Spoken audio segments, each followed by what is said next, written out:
গতকালই আমরা নজর রেখেছিলাম মালদার গাজলে, সেখানে ডাকাতির ছকের দিকে এবং ডাকাতি করা হয়েছিল সেখানে, যেখানে সিসি ক্যামেরার ফুটেজে কার্যত স্পষ্ট ছিল 8 জন দুষ্কৃতী সেই ব্যাংকে আসে এবং টাকা লুট করে একেবারে আগ্নেয়াস্ত্র দেখিয়ে। সেই সিসি ক্যামেরার ফুটেজ এই মুহূর্তে আপনাদেরকে দেখাচ্ছি। দেখুন, 8 জন দুষ্কৃতী ব্যাংকে আসে এবং তারপরেই আগ্নেয়াস্ত্র দেখিয়ে রীতিমতো লুটপাট চালায়। ব্যাংক কর্মীদের মোবাইল কেড়ে নেওয়া হয় এবং তারপরেই আগ্নেয়াস্ত্র দেখিয়ে লুটপাট চলে এবং বোমা ফাটিয়ে চম্পট দেয় সেই দুষ্কৃতীরা। আর তারপরেই চলে একদম ফিল্মি কায়দায় এক অপারেশন। পুলিশ ধাওয়া করে এবং তারপরেই নারায়ণপুর গ্রামের সামনে পুলিশ এবং সেই দুষ্কৃতীদের গুলির লড়াই চলে। যে গুলির লড়াইয়ে আহত হয় এক দুষ্কৃতী, তখনই ধরপাকড় করে 2 জন দুষ্কৃতীকে সেই সময় পুলিশ গ্রেফতার করে। গাড়ি ছেড়ে যখন মেঠো পথ দিয়ে তারা পালাতে যায়, সেই সময় পুলিশের হাতে পাকড়াও হয় 2 দুষ্কৃতী। পুলিশ গুলি চালায়, তারা পাল্টা গুলি চালায়, ফিল্মি কায়দায় এক অপারেশন চলে। আর সেই অপারেশনের পরেই 2 দুষ্কৃতী পুলিশের জালে আসে।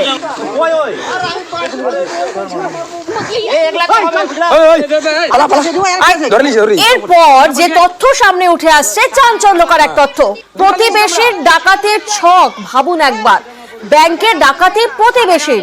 গাজলে সমবায় ব্যাংকের ডাকাতির ছক সমীর মণ্ডলের। অস্ত্র ও লোক জোগাড় করেছিল সমীর মণ্ডল। পুলিশের গুলি খেয়ে ধরা পড়ে যায় সমীর মণ্ডল। ধরা পড়েও নির্বিকার সমীরের অভিযোগ অস্বীকার। তোমরা কজন ছিলে? 8 জন ছিলে। হঠাৎ করে এই ব্যাংকে ডাকাতির পরিকল্পনা কেন? এই ব্যাংকে তোমার আত্মীয় চাকরি করে? যে গুলি লেগেছে বলতে পারবো। তোমাদের অস্ত্র কোথা থেকে পেলে? অস্ত্র আমরা নিয়ে আসছিলাম, ওরা নিয়ে আসছিল। তোমরা গুলি চালিয়েছিলে? আচ্ছা, তোমার কোথায় গুলি লেগেছে? কোমরে। তোমরা কবে থেকে এখানে ডাকাতি যে করবে, কবে থেকে পরিকল্পনা করলে? হঠাৎ করে। ব্যাংক বলছে 6 লাখ টাকা কোথায় লুট হয়েছে। টাকার কাছে আমরা ছিলাম না, আমি গেটে ছিলাম। গাজলের সমবায় ব্যাংকে যে ডাকাতির ঘটনা ঘটে, সেখানে ব্যাংক থেকে প্রায় 6 লক্ষ টাকা ডাকাতি দুষ্কৃতীদের। কি আমার কালো কাপড় দিয়ে বাঁধা, বেশ কিরকম কি এখানে এসে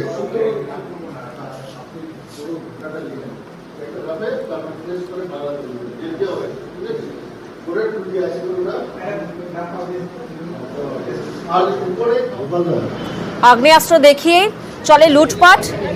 প্রায় 6 লক্ষ টাকা ডাকাতি দুষ্কৃতীদের। মালদা গাজলের সমবায় ব্যাংকে গতকালই ঠিক দুপুর 2:20 নাগাদ ব্যাংকে ঢোকে 8 দুষ্কৃতী, আর তারপরেই চলে আগ্নেয়াস্ত্র দেখিয়ে লুটপাট।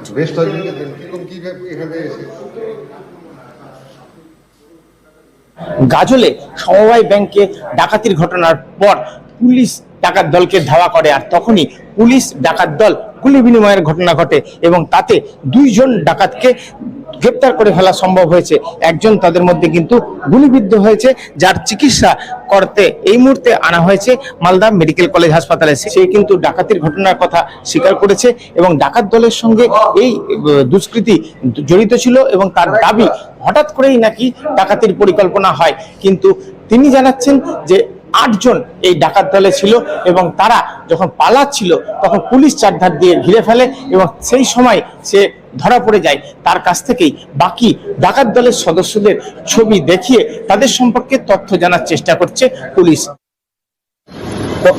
কত টাকা লুটপাট হয়েছে? এখান থেকে প্রাথমিক আমরা যেটা হিসেব করেছি 5 লাখ বেরোনোর মতো। বলছি যে একজনের গুলি লেগেছে, তার শারীরিক অবস্থা কেমন আছে? মালদা মেডিকেল কলেজে ভর্তি আছে, আমরা ছিলাম সেখানে, ডক্টররা দেখছে, আপাতত স্টেবল আছে। পুলিশের চোখে ধুলো দিতে 2 জোড়া পোশাক ব্যবহার করে ডাকাতরা। 4 জন ডাকাত ধরা পড়েছে। লুট হওয়া টাকা এখনো উদ্ধার হয়নি বলে জানিয়েছেন পুলিশ সুপার। উদ্ধার হয়েছে আগ্নেয়াস্ত্র, উদ্ধার হয়েছে বোমা। বাপ্পা সাইডে।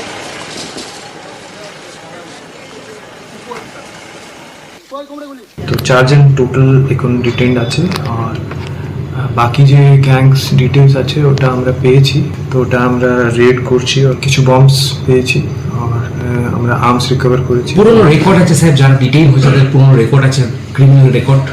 এক জনের আমরা জানি। বলছি চাঁচলের ডাকাতির সাথে কি এই গ্যাংয়ের কোনো সম্পর্ক আছে? চাঁচলের ডাকাতি এটা এখন আমি বলতে পারবো না, কিন্তু আমরা যাতে ইন্টারোগেট করবো করে আর বাকি লোক অ্যারেস্ট হবে, তখন আমরা খুব ভালো করে তখন বলতে পারবো। আর এবার আপনাদেরকে জানায়, এই যে সমীর মণ্ডল, যাকে গতকাল গ্রেফতার করেছে পুলিশ ডাকাতির ঘটনায়, সেই সমীর মণ্ডলের বিজেপি যোগ 2018 সালে পদ্ম টিকিটে পঞ্চায়েতের লড়াই করে, গাজলের রানীনগর 2 থেকে ভোটের নামে, এবং ডাকাতির ঘটনাতেই গুলিবিদ্ধ ব্যাংক কর্মী সমীরের আত্মীয়, অর্থাৎ ডাকাতির ঘটনায় গতকাল যে হিসাব রক্ষককে গুলি মারা হয়েছিল সেই ব্যাংক কর্মী এই সমীরের আত্মীয়। তবে দুজনের মধ্যে সুসম্পর্ক নেই বলেই দাবি করা হচ্ছে। পঞ্চায়েতে দাঁড়ালো কোন পার্টি থেকে? বিজেপি পার্টি থেকে, হাতটা নামা। হ্যাঁ, তারপরে বিজেপি পার্টি থেকে দাঁড়ালো, দাঁড়া থেকে তারপরে তো কেস 2টা হয়ে গেল, ওর কেস দিয়ে দিল তৃণমূল পার্টি কেস। জলে বলতে 28 দিন না 1.5 মাস ছিল বোধ হয়, 1.5 মাস 2 মাস। কোন দিলে? মালদা জেলে, রায়গঞ্জ জেলে ছিল, বালাঘাটে জেলে ছিল।